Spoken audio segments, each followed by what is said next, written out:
kind of with mixed emotion that we see them go. A lot of people are sentimental about those buildings. They were home to some U.S. Forest Service workers for almost 60 years. But now many former employees are saying a long, sad goodbye to their old offices.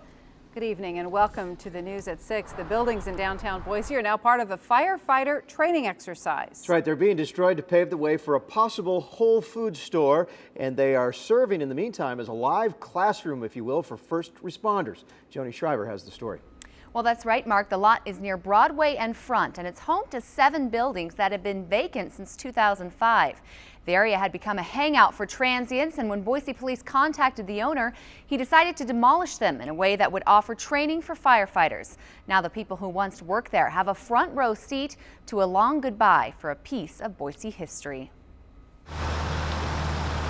Today we're doing live fire training exercise for a recruit academy. Very excited. Excited to get some hands-on training here. Today, the first of several buildings in this familiar lot near Broadway and Front was torched. And this is right up our alley. This is what we like to do. I mean, we wouldn't be here if this wasn't what we wanted to do. But it isn't exactly what everyone wanted. Those old buildings are irreplaceable. They're a piece of Idaho history.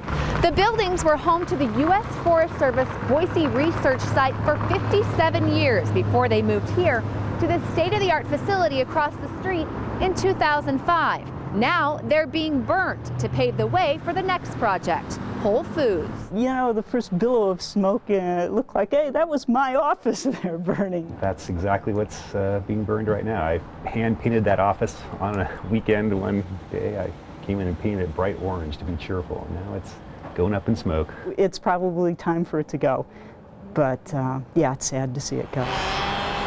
It will go over the next few days, with the last embers scheduled to burn Wednesday. And even though it's bittersweet to watch her burn, I think everybody who worked in the building is very fond of it. The fire department is grateful for the opportunity. We probably, as a fire department, get a building like this to burn in maybe 3 times in a 20, 30-year career.